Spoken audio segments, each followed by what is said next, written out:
I wanted to test on how long you want to expose your emulsion under UV light. So what I did was, I have an output here that I made from Illustrator.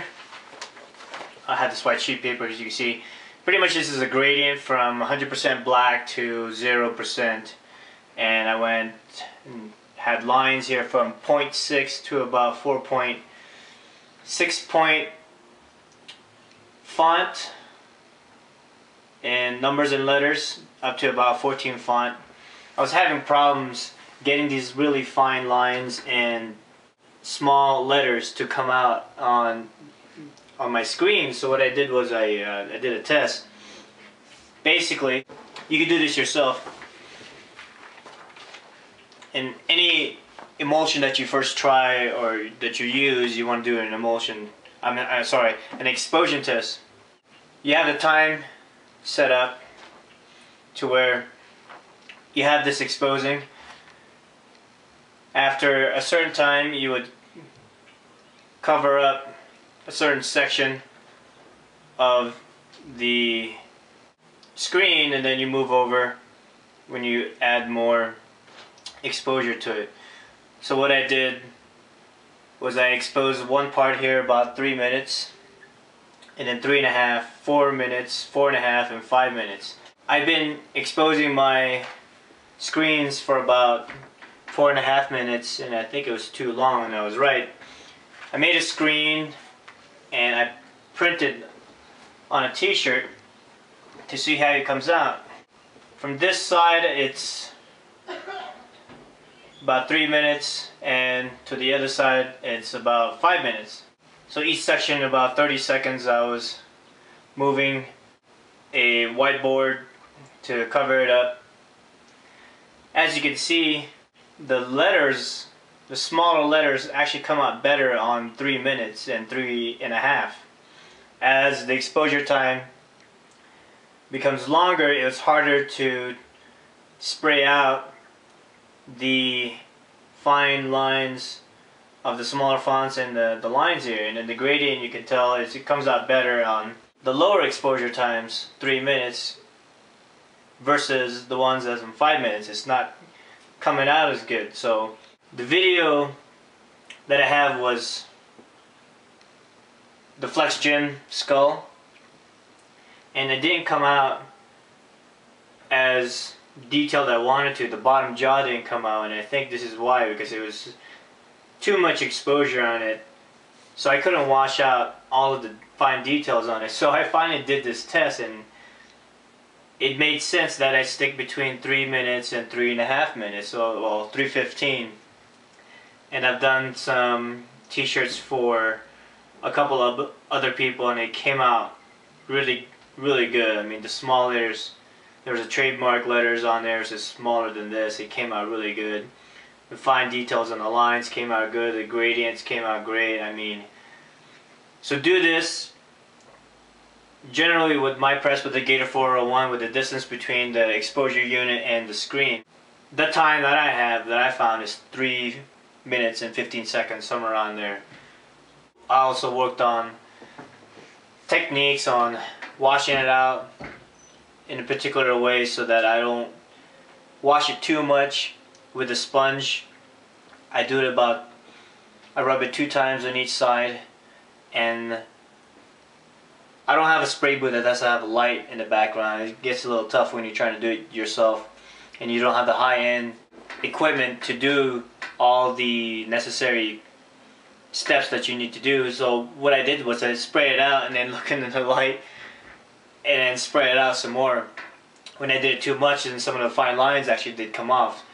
When I don't do it enough, the fine detail doesn't come out. So you want to make sure you thoroughly clean out, wash out the emulsion that you want the positive to come out.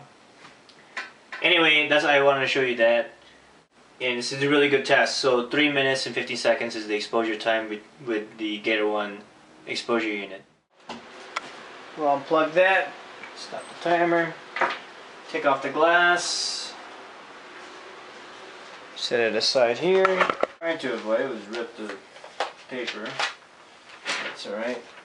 And you take your wet sponge and start working in the design already.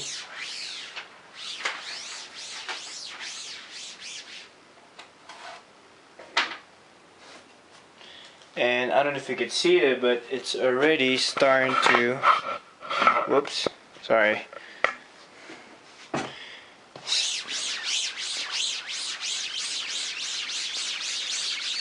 The image is already starting to come out.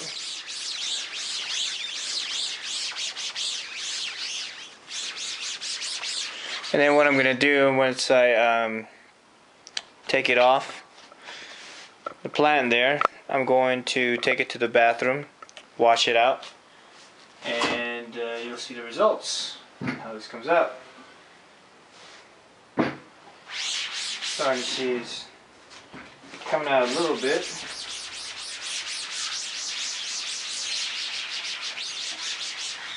Rub it through. The sponge is not too wet.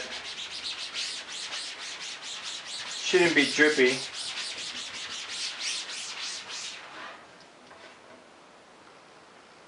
Starting to come up a little bit more. Try to get the little tiny holes in the skull here. Do the back because that's the thickest.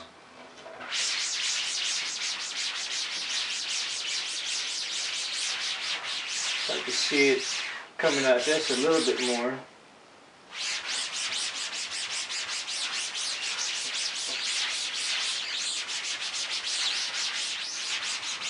See, it's already starting to open up. See the half tone that's coming out on the skull there. So I'm just going to wash this out in the bathroom, and we'll see the final result. So here's the final result. It's still wet. We're going to dry this out a little bit. So you can see how it turned out. The little dots there on the halftones.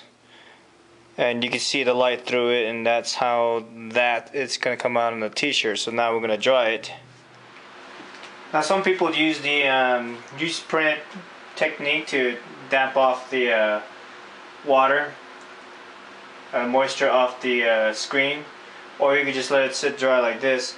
I tried doing the newsprint. I'm doing it wrong, so if anybody wants to comment and let me know what I'm doing wrong, because sometimes when I do it, even I lightly tap the newsprint on top and have a newsprint on the bottom, and it should be on the table. I leave some of the ink that's from the newspaper into the screen, so I'm kind of doing something different today, and I'm just going to just air dry it for a little bit, and then I'm going to force dry it with a hair dryer and see how this technique works. And it looks like the image is holding up right now, and we'll see how that goes, because I really don't know. Hopefully it turns out well, but I'm just going to this time just kind of pass on doing the newsprint drying technique. I really don't know what the purpose of that is. Maybe it's to take off the major water spots on it, but I'm a little hesitant because I messed up on that. So anyway, I'm just going to air dry it for now, let it dry as much as I can. I can force dry it with a hair dryer here in a little bit. I'll get the other two done, the second color for the back, and then we'll do the pocket, and then the next video is going to be actually put on the micros and the doing the actual print. Forgot to mention, when this is all dried up and you're looking through the image here, you may find some spots that's not part of the design that you want to cover up. What you could do is you could just have some of the QTX on a little tiny bottle like this. I store this in the same dark room as the where I store the emulsion. So just take this, dab it a little bit on your finger, so we get a big white spot there we want to remove. We'll just put a little bit of my finger here, and then we'll just cover that up like that. And whatever other spots that you want to cover, and then we'll just dry it up with a hair dryer. So that's a good little technique that I found on the internet. So yeah, looks good so far.